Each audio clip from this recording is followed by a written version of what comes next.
you have to sometimes give directions, right? You're right. The early adopters will show up, but they don't always take the next step. And so you have to tell them, right?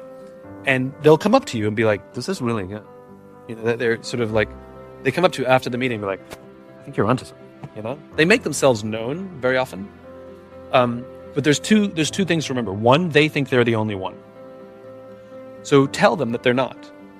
And when they're in the room with each other, be like, offer to introduce them, especially if you're in a big company. Be like, you know who I need to introduce you to? Do me a favor, just go have lunch with this person. I know you guys will get along. You're just like each other. Go. And they will. And so what they start to do is realize they're not alone, and they start to create alliances across the organization. So that's really important, because risk tolerance goes down tremendously, or the tolerance goes up, I guess. Risk tolerance goes up tremendously when they realize they're not alone. Friends. And then give them instructions. So I did this for a very large organization. I would say to them, hey, you know how you do sort of employee of the month? Why don't you change it to innovator of the month? And then instead of just choosing somebody who's good, choose somebody who's like embodying the values. And I would give them suggestions of things they could do. And I would say, hey, do me a favor. You know somebody else who gets it, because that's the shorthand. Do me a favor, bring them to the next meeting. And so I would give instructions, I would offer ideas. And sometimes me giving them a few ideas, they would come up with their own. Or somebody else would come up to me and be like, I did this. I'm like, great idea. And I told everybody else about it. So I became sort of this hub. But before you know it, they start connecting without me. And they start going out for lunch without me. And they start sharing ideas without me. And then it starts to go. But you do have to prime the pump. You do have to come up with ideas. Or you do have to elicit ideas and take the best ones and share them. You do have to have idea generation sessions. I can tell you one way in which we do it, which is phenomenal. One thing I never do when I do a brainstorming is I never say to people, I want to hear your best ideas. I want to hear all your ideas. I want to hear bad ideas. Because sometimes bad ideas are the seeds of great ideas. And I don't want people editing too early. Oh, he won't like that. How do you know? Right? So I say, give me ideas. I want bad ideas. I want every idea. But what I do is you have to give vision. You got to give people a vector, right? So what I'll do, and I've done this with my team a couple times, I'll say, okay, here's the vision, here's the vector, here's what I'm trying to figure out how to get to. Don't know how, that's where I need your help. I want every individual on this team to give me 15 ideas in the next 48 hours. And they all go, what?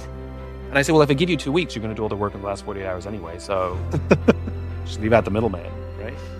I say, you can work in pairs if you want, but no bigger than that. Individuals or pairs are the only thing I'll accept, right? And I went 15, and they go, why 15? And I go, because the first 3 or 4 ideas you have, I've already had those. And that's exactly what happens. The 11, 12s, and 13s are incredible, right? And then after 48 hours, we actually did this at an offsite where we gave them an hour and a half. So they only had an hour and a half to go do it.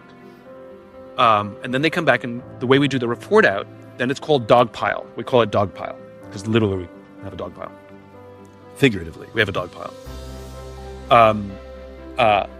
Do you ever play Boggle?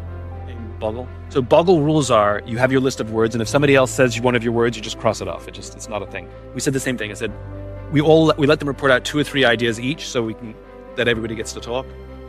And we say, if somebody else says your idea, just cross it off your list. Don't give me anything like, oh, but I already said that. I don't care. It's not a competition. I'm literally keeping no score. And people will put out, and there's no judgment. Nobody shoots anything down. I don't go, oh, by the way, I don't let senior leaders participate. They participate in the dog pile, not in the idea generation.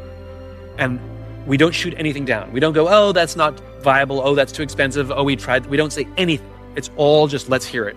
And somebody put out an idea, and we'll go, yeah. And then somebody will go, what if we did that to it?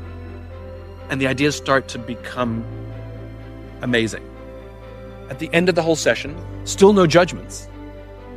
We organize all the ideas green, yellow, red. Green is every idea we can execute very quickly with no money or very little money. Yellow is a little more time, little money, but still not that bad. Red is a lot of money, a lot of time. Still not qualitative. Then we look at all the greens and say, which are the ones we actually like? And we go execute.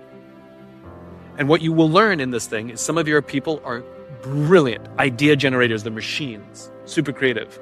And there are some people who will say little to nothing. What I learned is that my best idea people are terrible executors, and my no idea people are brilliant executors. So everybody gets a job once you get to decisions on how you bring them to life.